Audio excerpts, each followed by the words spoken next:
Hello everybody. This is not a schnauzer. However, it's a puppy. It's an 8-month-old hard coat, not hard coat, but wire dachshund. And her puppy coat is very much like you might find on like a mini schnauzer, maybe some giant schnauzers. So since she's the best example I have, I don't have any schnauzer puppies at the moment. To give as an example, I will teach you what I would do with a schnauzer puppy with this little girl. Okay, so with her, she's got some adult coat coming in. She has her remnants of her puppy coat. And I can tell the puppy coat because it has a different colored end. In her case, the puppy coat is a little bit light colored compared to the rusty red of her normal coat that's coming in. For schnauzer puppy, usually the puppy coat is black. So these tips will be black. If you have a salt and pepper, it'll be easy to tell the difference between the puppy coat and the top coat, the new top coat coming in. And on a black one, it's just going to be the longest, softest stuff is the puppy coat. So to get the puppy used to it, it's this finger plucking, right? I'm doing a lot of that, just randomly all over to help get her used to the experience. Not going too fast because I want her to just kind of get used to this. Could happen anywhere. Okay. So I do that on the body, but I'm also going to do it on the head. I'm especially going to do it on the head. Just a little bit of random finger plucking on the head.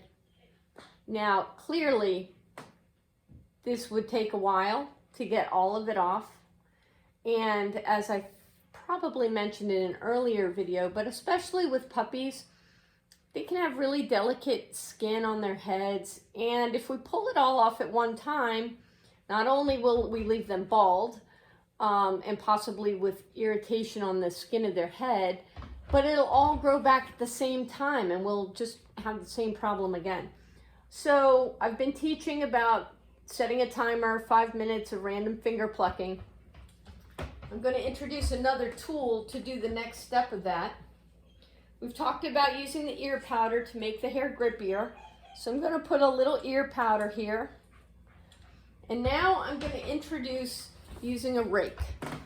I like the Andis rake. There's also the Mars Coat King. Oster makes a similar kind of rake. They all work about the same. And the important thing when you're going to use one of these rakes is you need it to be dull. They come kind of sharp. And here in the center part where it grabs the hair. So if we don't do some things to dull it, it's going to cut the coat and do more harm than good. So when I have a new one of these, I literally dig in the dirt with it. And then I put it in my dishwasher for 3 weeks and just let it live there and get cycled every time.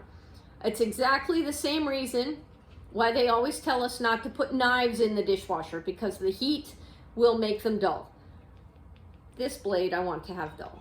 So mine is nicely seasoned. I used it on a lot of dogs. I've washed it, I've dug in the dirt, everything.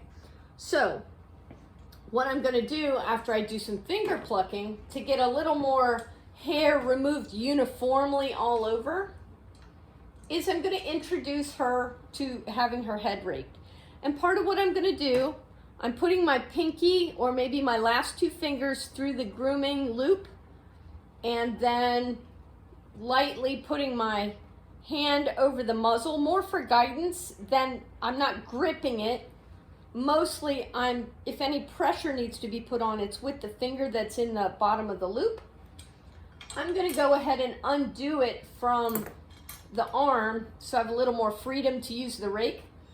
But if she tries to move away from me, which a lot of puppies do, because my finger is underneath here, it'll put pressure on the back of her neck, and I'll only have to use my hand over and my thumb over her muzzle for guidance, not to grip it to keep her from getting away, which would create a pretty adversarial situation pretty fast. So with my fingers through the loop underneath the chin, and I'm really just kind of using the point of it, the corner at first. It's like I'm brushing or combing the hair with the rake, and you can see a little bit of it's coming out at a time. We don't need to do much at a time. Since this is a client puppy, I'm having her come back every 4 weeks, every 6 weeks. She comes from a little bit of a distance, so I gave her a little bit longer time frame. She might need that. But for you at home, if you have a puppy and you're raking the head, you know, do this every couple of weeks. See? This is all going to come back in as hard hair.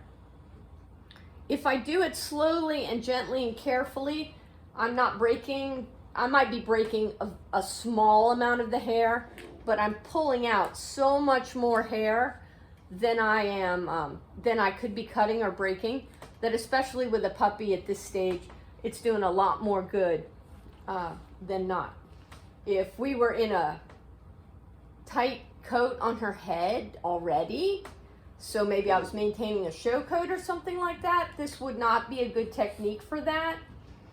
But anytime we have a lot of soft hair in one place, using a rake and taking a little break when you need to is a good way to go ahead and start getting a layer coming in underneath. It'll take 6 weeks for what I'm pulling right now to sprout on her skin. On average, certainly it would be for a Schnauzer. It might be a little faster, a little slower for a Dachshund, I'm not sure yet. Now that I've raked, if there's a little bit to me that I can look at and say, oh, that's still much longer, maybe I can go back and finger pluck for another minute or so. But that's how I introduce the rake, plus start to get when there's a lot of soft hair on the top of the head. This is good for puppies. This is also how we would do if we're growing out a head that's been clippered. I know a few of you have mentioned that as issues that you're facing or that you would like to work through. Well, the approach is the same. Do a little random finger plucking once a week, and every couple of weeks, rake it pretty good. One trick, if it gets full of hair, pull some of the hair out, but don't pull all the hair out. It actually grabs the hair better if there's a little bit of hair already in the rake. So as I move to rake out other parts of her coat, I did take a little bit out, but I left some in to make it easier to grab some of the next coat. So I use the same technique to rake out the body.